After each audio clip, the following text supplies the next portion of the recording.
My name's Chris Phillip. My name is Paul Anderson. My name is Mark Boyd. Hello, my name is Derek Combs, and I listen to the Blue Army podcast. My name is Matty Robson, and you're listening to the Blue Army podcast.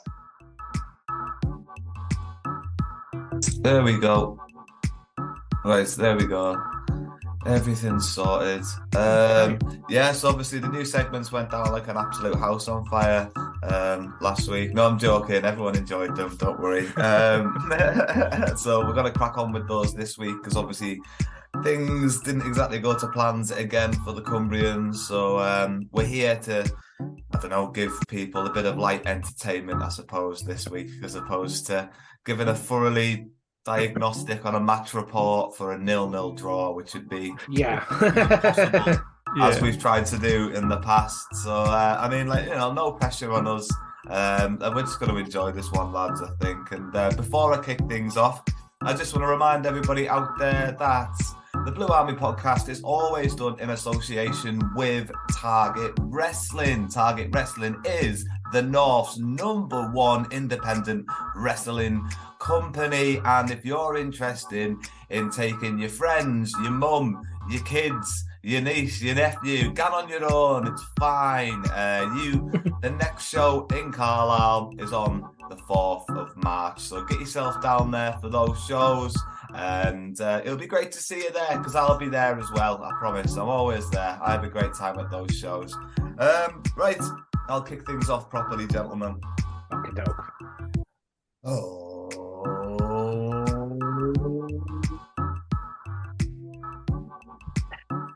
It's Mara's House of God, and welcome back to episode 96. Bloody hell, lads, we're getting a bit long in the tooth. I am absolutely buzzing to be joined by yous both. That's right. If you haven't guessed it already, it's the two men I like to call the Cumbrian Brain Trust, Liam and Wills. Thanks for joining me again, lads. Thank you very much for coming back on. How are you doing?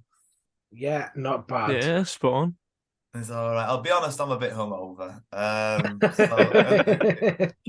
This, in case you couldn't tell from the all right, Mara. I am all right, Maras. Don't worry about us. We're going to get through this. I mean, there's nothing else I'd rather do on a hangover than debate Carlisle United anyway. So lightweight, honestly. Yeah, you know it. You both know it. I can't handle it, can I? But what I can handle is a good joke. And, at this time of the show, that means, say the segue, boys. I can still do it. Yeah. And at this time of the show, that means it's time for one thing and one thing only. It's time for the Blue Army podcast. Joke of the week. Is he having a laugh? I think he's trying to. It's the Blue Army podcast. Joke of the week. All right, lads. This will either. Let's just go for it. All right. Well, you did well last time, so I'm hoping. Let's high hope the trend expectations continues. now. Here we go. What do you call a rooster staring at a pile of lettuce?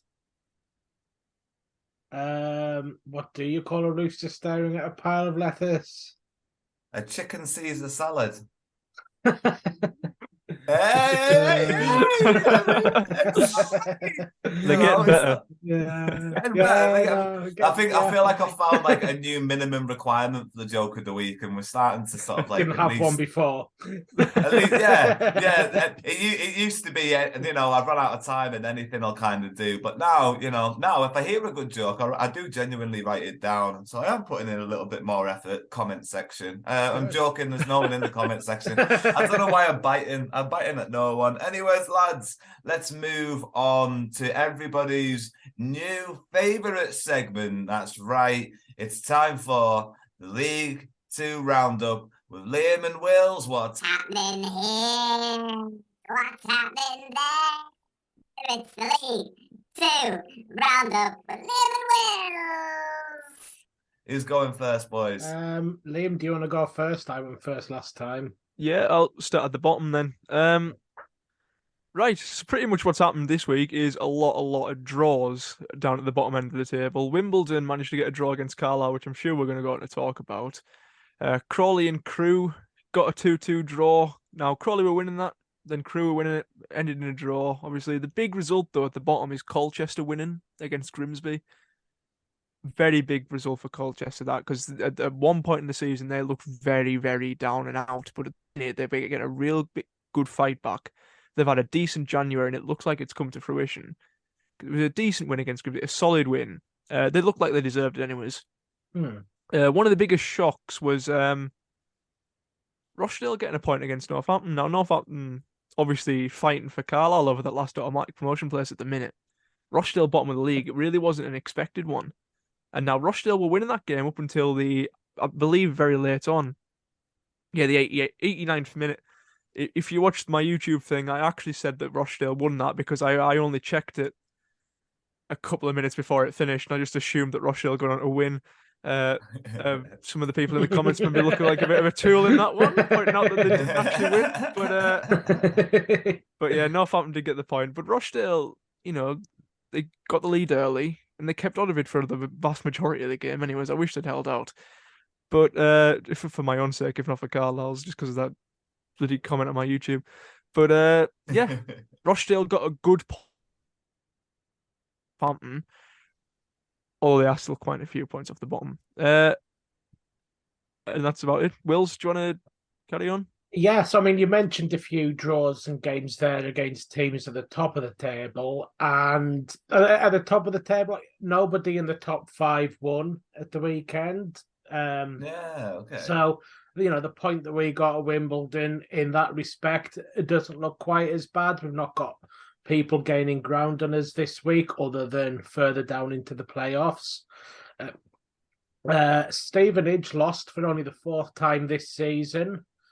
They were playing Bradford, who are now kind of coming back and just outside the playoffs. But did you see Matt Derbish's goal in that game? Yeah, I saw that. What an absolute goal! Like rolling back the years, the commentator said, which they always say. I mean, whenever... yeah. How old is he though? Like 37, 30 something, yeah. Yeah, but yeah. I mean, sorry, mate. Carry on. But what a goal that was! Like, yeah. So anyway, Stevenage, first defeat in, I think it's like the first home defeat in 13 games or something like that. Leyton Orient drew. They won the last 2, but they had been on sticky form before then, and they only could pick up a draw.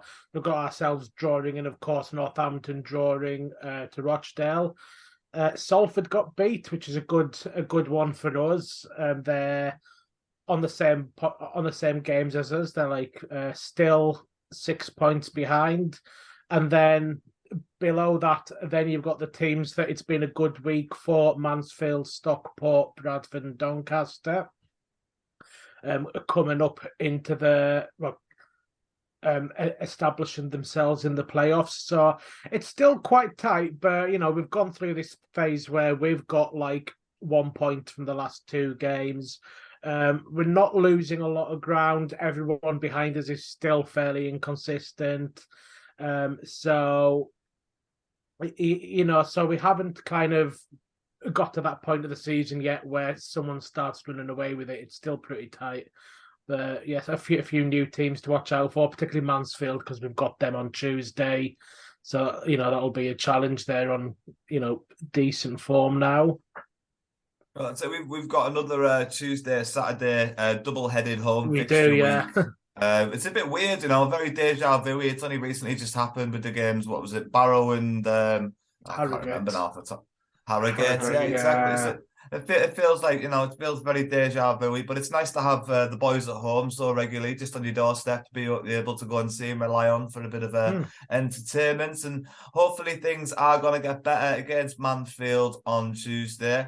Coming into a bit of form there, though, is a little bit worrying, as we're not really being able to find each other up front at the moment. Gentlemen, thank you very much for the League 2 roundup. You always handle it incredibly well, and we always get to find out what was happening here and what was happening there, because it was the League 2 roundup with Wills and Liam. Yay! I'm nailing it still. I'm gonna get through this.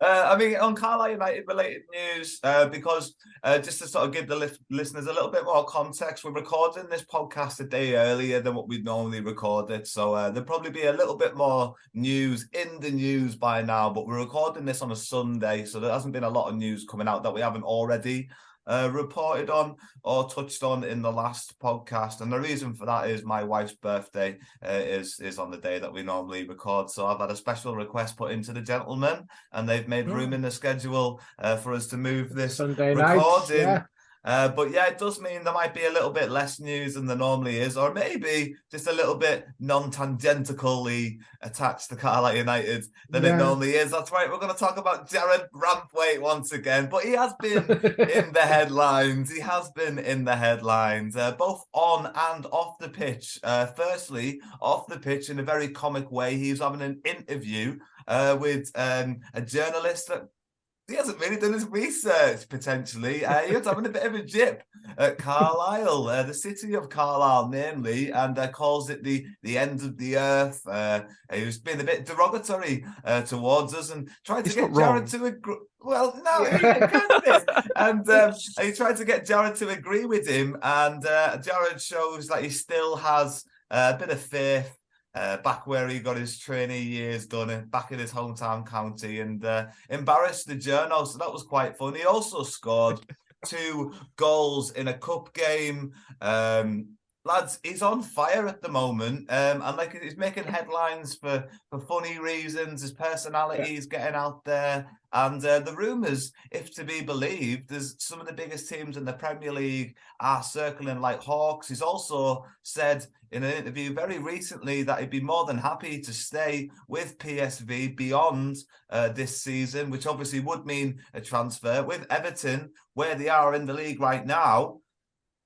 It's great that he's scoring goals, and his price tag's only going to go up now. To have a bit of fun, gentlemen, put a price tag on Jared Brampwaite. Hey, go on, I'll put you on the spot for a bit of fun. How much do you think the young English talent? I mean, just in the last 4 weeks, you'd have to add at least another 12 million. Yeah. So, Leo, how much do you reckon a young Jared will set a Liverpool or a Manchester United back this summer if they were so inclined to invest? I think any other club, it's probably between 20 and 25 million. I think if Man United go in, they have a tendency to really overpay for players, don't they? So they might get a 30, 35 million out of them.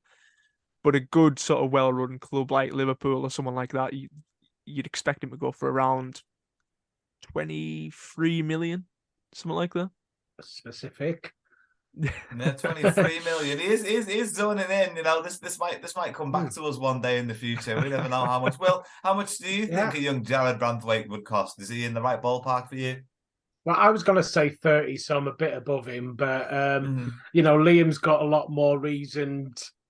You know, he's given us a lot more reasons why he's picked up. He's got a bit more knowledge, I guess, about like what similar players have gone for. I just plucked a number out of thin air. Yeah, I mean, I'd land somewhere between that and that. Sorry, what were you going to say? Nothing. I thought I heard something. Sorry, I thought I heard something. It might have just been a sneeze or something. I do apologise. But yeah, in other Carlisle United related news, there's some young youth prospects that have gone out on loan, and Kai Nugent has made his way to Workington Reds on one of those youth academy loan deals where he's still going to be training with the club pretty much day in, day out, but he'll be going to play for Workington on the weekends. And a lad called Dan Hill has got a loan move to Cleatormore Celtics. So those two lads getting in a bit of first team football. At this stage of the career, I think it's quite nice to point out as well that Workington Reds are pushing towards promotion in the Northern Premier, and it would be nice to sort of see them be able to push their way into a higher division, and it'll be a great experience for Kai Newton to be a part of that. Not only that, Max Gillespie is a part of Annan's promotion push at the moment. Peter Murphy was interviewed very recently about the development of Max Gillespie and had nothing but a glowing report for the 19-year-old who's so far just on his first year pro deal. at Carlisle United. And I mean, it seems like a loan deal that's really got to pull off. I feel like having Owen Moxon coming over to League Two and doing so well with Carlisle United will kind of give you a little bit of faith if Max Gillespie comes back into the team and gets given a first team opportunity. Wouldn't you say, Wills, you'd have a bit more faith in Max now? And maybe my comments have been a bit harsh in the past about the level of Ammon. Yeah, I mean, obviously, Owen Moxon's come from there, and we can see what a good player he is. So hopefully, whatever was good for Moxon's going to be, the good place to send players out to. They're a well-run club, and they can be quite competitive, I guess. So, hopefully, we'll kind of develop more of a relationship with Peter Murphy's side. Yeah, in other news, there's been Ben Barkley just in the last hour. Unfortunately, a bit of clarity on the injury. He's going to be out for the next 2 weeks. And Liam, he just seems to have a bit of an unlucky turn at the moment, not being able to stay fit. But it's different injuries. It's his calf this time. Yeah, maybe he's just going to be one of those players. Maybe it's just a freak coincidence. I don't know. Because he looks a good player when he comes in. But it's worth mentioning as well that he's not our player. He's only on loan. So if he's going to get these sort of injuries, he's not here for the long term. You wouldn't have thought. So these injuries are very, very costly towards us, and it's costly towards his time here. 2 weeks, we're closing in on the end of the season. If he's going to sort of cement his place in the team and try and get, sign on a permanent at the end of the season, he needs to sort of do it now. It's disappointing, but we've got perfectly good cover at centre back where he would play, and we've got perfectly good cover at right back where he was going to play. Because I think Jack Ellis is meant to be coming back soon as well. Plus Joel Senior was back in the starting 11, so I don't know with Ben Barkley, because he looks decent and then he gets injured all the time. He's one of them players. He's like a Jamie Devitt sort of thing, but at the back. I hope he can stay fit, but he probably won't play regardless of his fitness coming towards the end of the season with Joel Senior and Jack Ellis coming back. Yeah. I mean, like, he was kind of forced out to right back, wasn't he? Even just to get a couple of minutes in the first place. Obviously, starting the season as more of a centre back option, and then Simo. You don't want to disturb that back three right now, and I mean, at least that's solid, for us. And it doesn't seem to be, knock on wood, anything in terms of injuries affecting that back three. But even still, Ben Barkley was a decent choice that came through. I like Ben Barkley, and I think he's got potential. I do think he's got potential. But right now, when a team does really well, you don't change them. So it doesn't matter how good you are. Sometimes you're just never going to get an opportunity. And I mean, that's when you see diamonds in the rough sort of come through. Obviously, the classic example of that is Glenn Murray, who couldn't get a start under Simo when we had Hawley and Homer. And Bridges playing, and then look how he kicked on when eventually he found a way to get some minutes and on the pitch. It's just a matter of when you've got a winning team, the opportunities aren't necessarily going to come. Unfortunately, gentlemen, shall we play a game? Oh, Gan, then let's see. Yeah, let's play a game. Let's play True Blue. Or Out of the Blue. That's right, I've renamed it. That's why I've thought about it a bit more. That's right, it's time for True Blue or Out of the Blue. That's right, when Carlisle have a bit of a shit game, we have to improvise a few minutes here and there in terms of content for the show. So this is one of the fun games that we've came up with this time, gentlemen.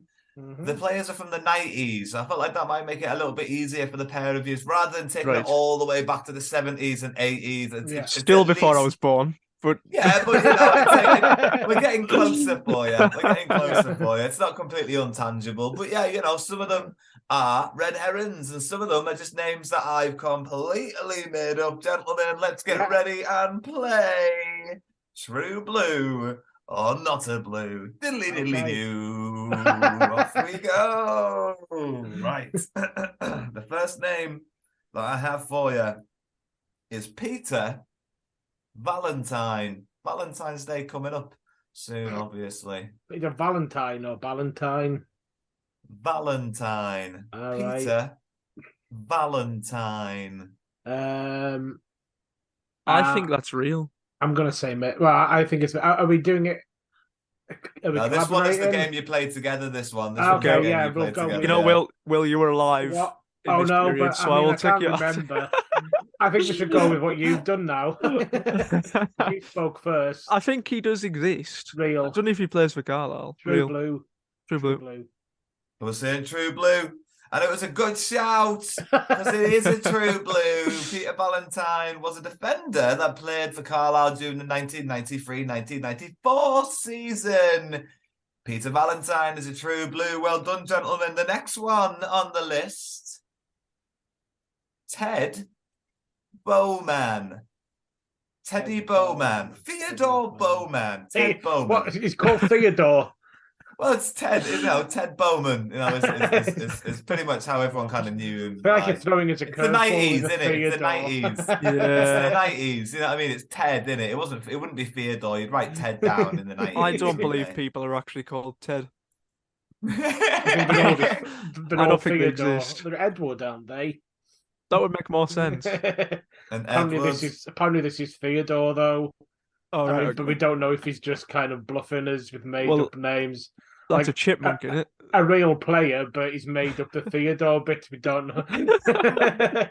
never know. I'll go with your judgment on this one. What do we think? I think real. Oh, Will's going wheel, and it's not. I think that's the first time I've caught you off guard. I think that's why I was so surprised. That's the first time. No, Ted Bowman. You threw us off with Theodore. Completely out of the blue. Yeah, I had to. I had to details. sneak one in. Yeah, completely out of the blue. I made him up. Does not exist. The next one, gentlemen, True Blue or out of the blue, Simon Kennedy. Simon Kennedy. Did he ever play for Carlisle United during the 90s? Simon Kennedy. There's Jason Kennedy. It's a common enough sounding name. Kennedy. Simon Kennedy. There's definitely someone called Simon Kennedy. It's just whether he played for Carlisle or not. So someone in the world called Simon Kennedy. You would imagine. Or is he just kind of like mixing together Jason Kennedy and Simon Grant? That's what I'm thinking. I'm thinking he did the same with sort of Bowman, works? didn't he? Because Yeah. Bowman's sort of striker we've been talking about in the past. I think no. Yeah, no. We're going with not a blue. We're going with completely out the blue. And Simon Kennedy is a completely made up footballer. Hey. He is not a true blue. Right then, gentlemen, the last one left. Stephen Skinner. Well, he's real. Yeah. Stephen Skinner is the true blue. That's right. 1999, 2000 season. Stephen Skinner was a striker for the Blues. Gentlemen, thanks very much for playing. I hope you enjoyed yourselves. Let's get on with the rest of the podcast. Bring out a As we phone again. move- Yeah. We Yeah, need you've done to pretty push well. on for 4 Look- next week. You'll get a clean slate eventually. Don't worry. And don't forget, it's not your last time to feel like a winner here on the podcast. We've still got guessing the player coming up. All right. Right at the end. Everyone's new favorite theme tune. Well, mine. It's been edited slightly just so it doesn't last quite as long as it did last week. But gentlemen, we'll move on to the match report for Carlisle United's game that we played on the weekend against Wimbledon, the 0-0 draw. And as I always do here on the Blue Army podcast, before we dive into the match report, I'll give you the Carlisle United starting lineup for the game, which featured Thomas Hoyley and nets, Joel Senior, Morgan Feeney, Paul Huntington, John Mellish and Jack Armour across the back line with... I almost call him John Moxley then again. John Moxon, Callum Guy, Jordan Gibson, Christian Dennis, and Joe Garner were your front facing two. Now, obviously, that was the big change on the day. It was something that I kind of suggested, but not necessarily in this system. Gentlemen, was a bit of a surprise for you to see this fruition come slightly true. Yeah, I texted you about it, didn't I? Like as soon as I saw it, just because we've been talking about it being quite unlikely. And maybe Simo's been listening and thought I'll show them. But that was the thing, I obviously had a different idea with the way that the shape was. And I mean, Liam, do you think this affected the way that Carlisle played in the first half? Yes. I think I just don't think they can play together. I said it last week, and ultimately I've been proved right. But I won't be too like I smug said, about it's it. not the right I won't system. be It's too not the smug right about it. system. Not the right system. Well. I mean, yeah, you're right. I think Jordan Gibson sort of played that sort of winger role that you're on about at times. But I don't think they can play together because I don't think there's enough pace in it. But at the same time, even when Amadi Patrick and Kamani Gordon both came on, I don't think really much changed too much. So maybe it wasn't that was the problem, but I just didn't think there was enough pace in it at all. Like they're both two very, very good players. And Paul Simpson seems to have this mindset, and he's done it all season where he wants one fast striker, one one slow striker. That's not what the slow striker is for. He's not there to be slow, but what I mean. They Yeah. need that one sort of finisher, that one kind of pace merchant. And the time he tried to switch it up, it obviously didn't work magnificently. And he's tried it. I hope he doesn't try it again. But that's just my feeling. Yeah, I mean, I feel like there is still room for improvement with going for those two. There's ways to change the formation, but I covered that a lot last week. So we'll dive into kind of how we really felt about the match, because in terms of shots, there was a lot of them, 22 in total for the whole game, 12 on our side and 10 on their side. We hit the target 5 times. Perhaps you could say the best opportunity fell to Callum Guy on that half volley just outside the area. He always gets that chance, but at the moment he's going through just a little bit of a drought. I mean, you can call it a little bit of a drought compared to the drought he was suffering before his entire career. So compared to that, this isn't a drought, so I'm not too worried about it. I think that resource will start tapping back in again, lads. The stats do suggest that we were playing okay. The football wasn't too bad. It was an open game. It was a competitive game. The result, a draw, yeah, it is disappointing, but the performance, was the performance disappointing for you? Just from listening on the radio, I feel like it sounded like we played well and, went through phases where we had them on the ropes and were creating good chances in quick succession. Just from the tone of voice of the commentator, the commentary team on Radio Cumbria, you can tell that things are going our way. We're building up to, and at times I thought we were going to score, and for the second game running, we've huffed and puffed and created chances, maybe, but not really finished them. Maybe just didn't quite have the luck. I mean, having watched the highlights, their keeper does pull off a good save from Callum Guy. We have a couple of chances from corners as well that come very close to getting something from.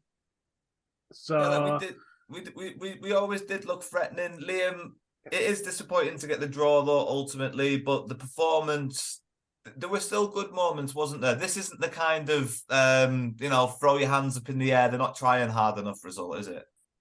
No, and I don't think we're going to see one of them kind of results for quite a while with Paul Simpson being manager. But I think maybe a draw was a fair result. I think if any team was going to edge it, it'd be us. But apart from really the Callum Guy efforts that you're on about, we didn't really trouble the keeper too much. Their goalkeeper got man of the match, but I don't think we really created too many clear-cut chances. There was one right at the very end with Morgan Feeney, header from a corner.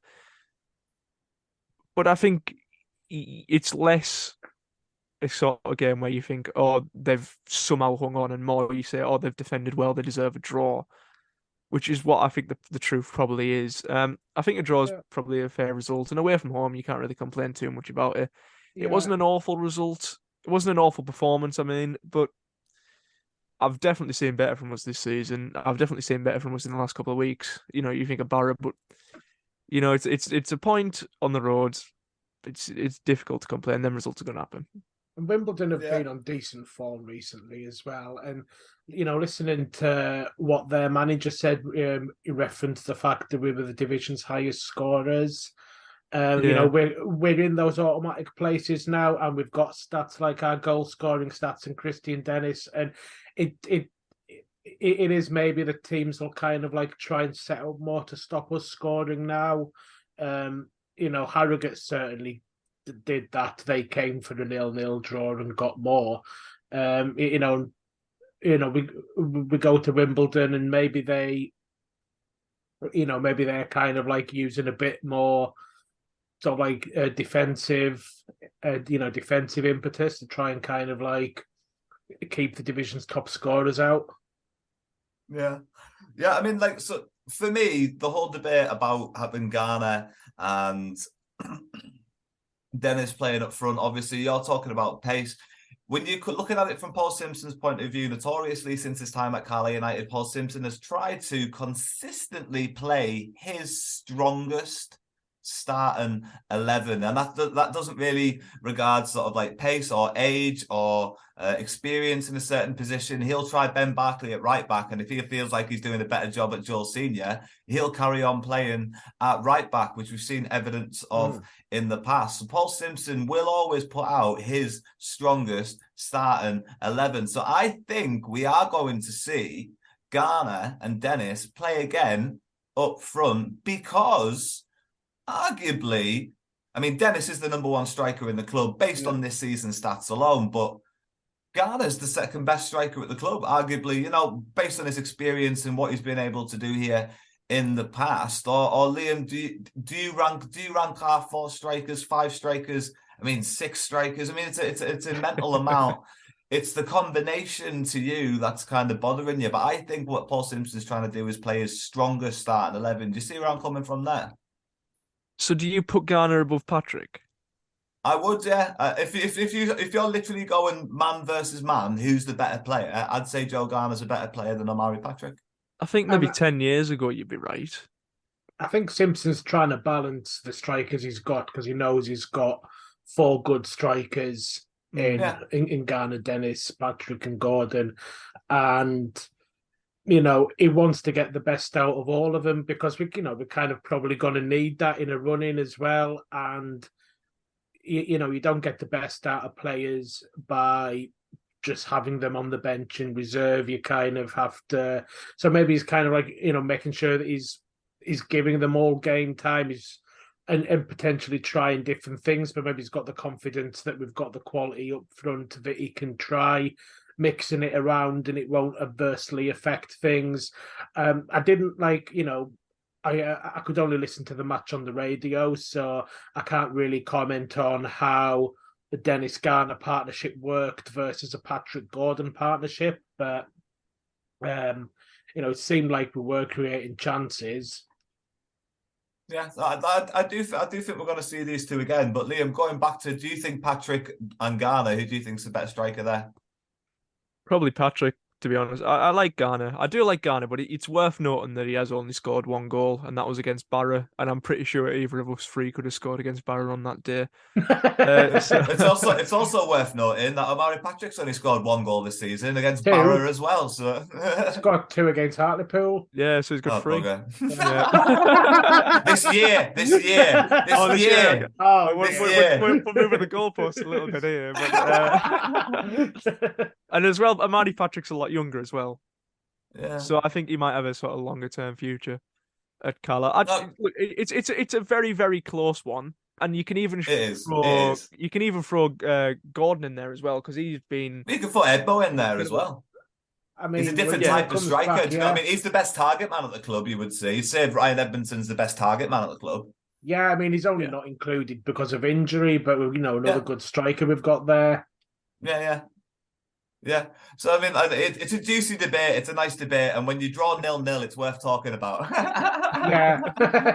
Can we all just agree Dennis is top by quite some distance? Yeah.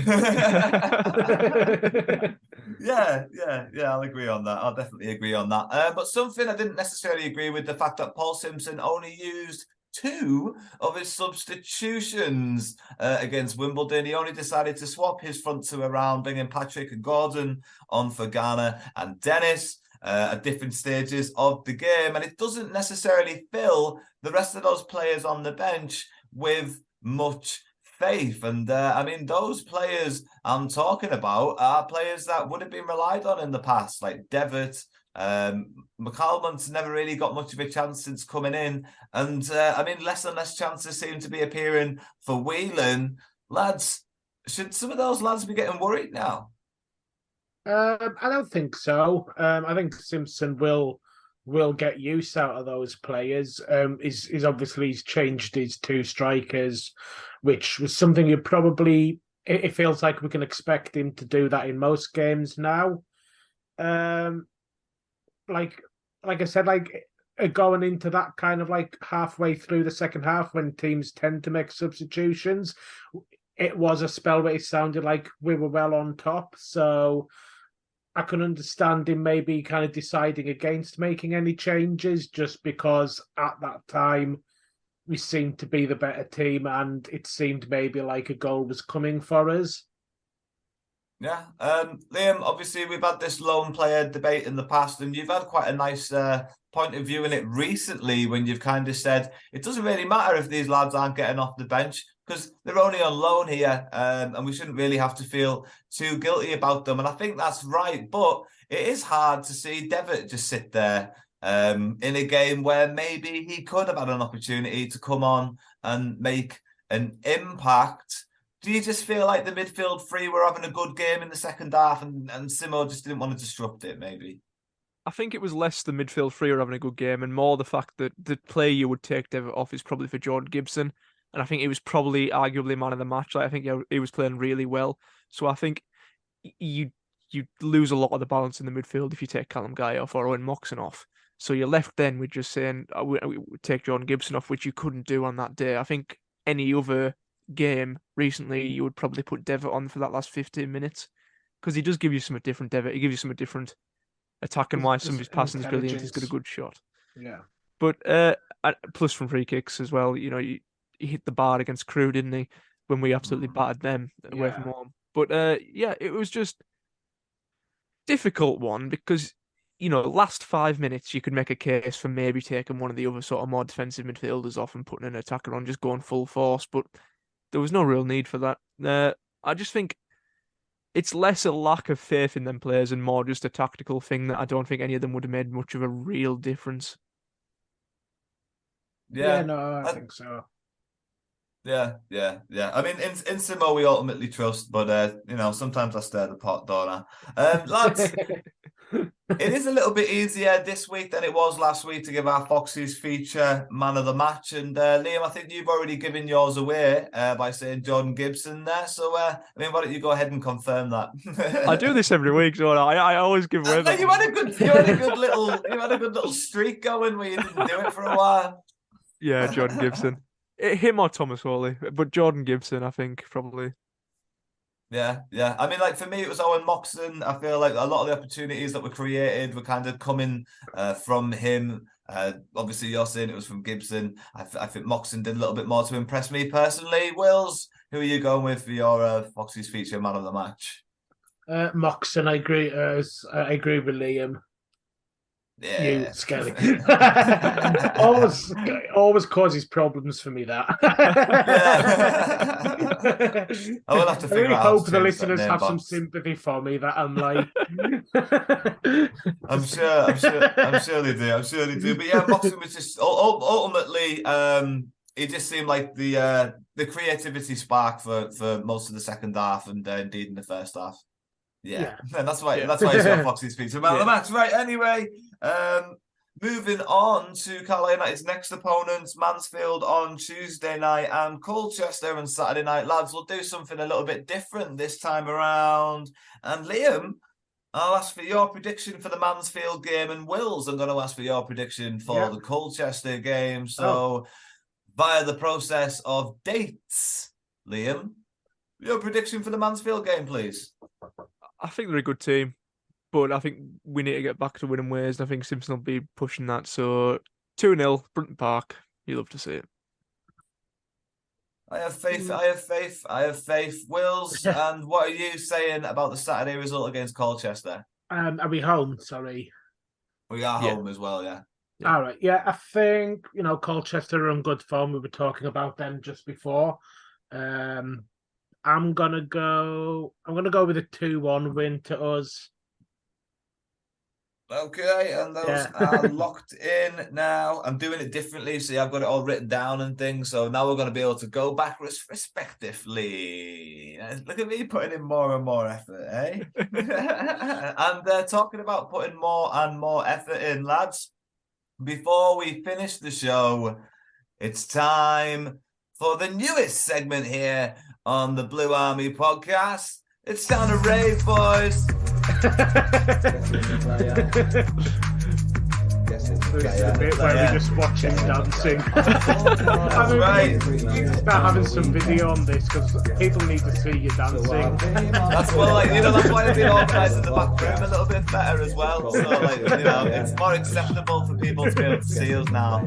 So, maybe we'll let people through the keyhole more and more eventually. But yeah, lads, it's time for everybody's new favourite segment. That's right, it's time for guessing the player. Wills, you absolutely smashed it out the park last week, and you've taken here's another thing, lads. I've been thinking about this. It's important to have a point system, but also when you smash it out the park the way Wills did last week, you should get more than just 1 point. I mean, I presume you get more points for getting it earlier. That's how these things normally work. That's what I'm trying to think. And because there's 3 clues, I think if you get it on question 1, you should get 3 points. If you get it on question 2, you should get 2 points. And if you get it on question 3, you should only get 1 point. And obviously, we'll just tally it all up at the end of the season, lads, and we'll see which one of you has won. Liam, if you win one, he's got off on a good start. He's got off on a good start. He's really nailed it. Liam didn't even get a guess, did he not? I did. I guessed Ryan Edmondson, didn't I? Ah, right, yeah.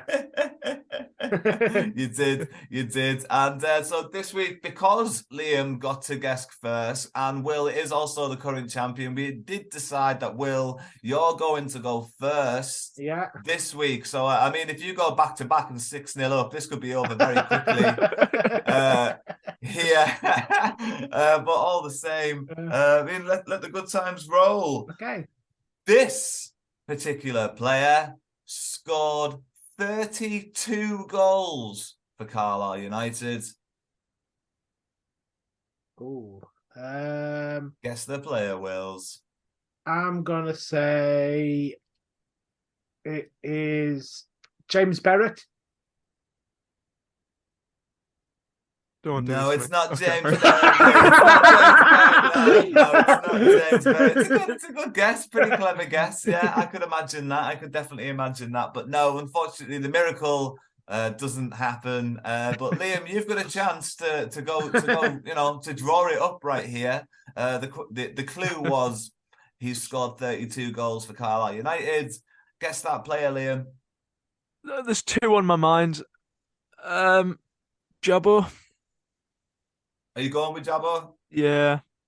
Jabbo's your first question. Jabbo's your first guess. I think he might have scored more though. No, it's not Jabbo. It's not Jabbo. It's not Jabbo. Right, so the second clue, gentlemen. That's right. So as well as this particular player scoring 32 goals during his time at Carlisle United, this player started his career at Middlesbrough, but never made a senior appearance.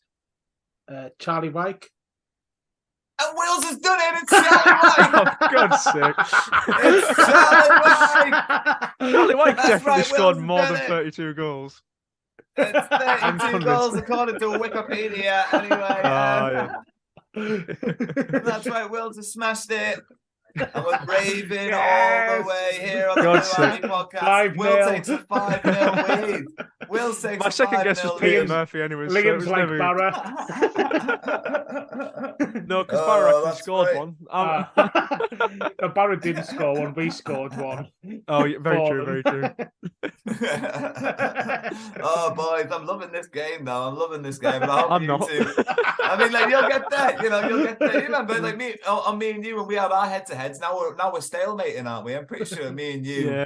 on our Yeah, Blue on Army one it is. TV, On the Blue Army quiz. podcast one. We're on the quiz and then the football manager thing. Yeah, you managed to draw it up. I'm sure you'll be all right. There's plenty of football to be played ahead, and there's plenty of guess the player There is. to be There played between now and the end of the season. And as you can see, I am trying to keep it in your age range. I am trying to be nice. I should have got that. I should have definitely got that, but It wasn't too bad. It wasn't too bad. But yeah, Wills has smashed it. He's taken a 5-0 start at the early stages of Guess the Player. Gentlemen, it's a great fun game to end things on.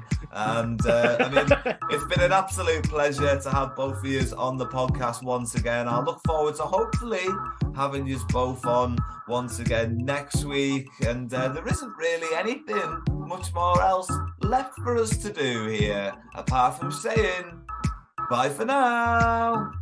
bye. For now. Bye for now.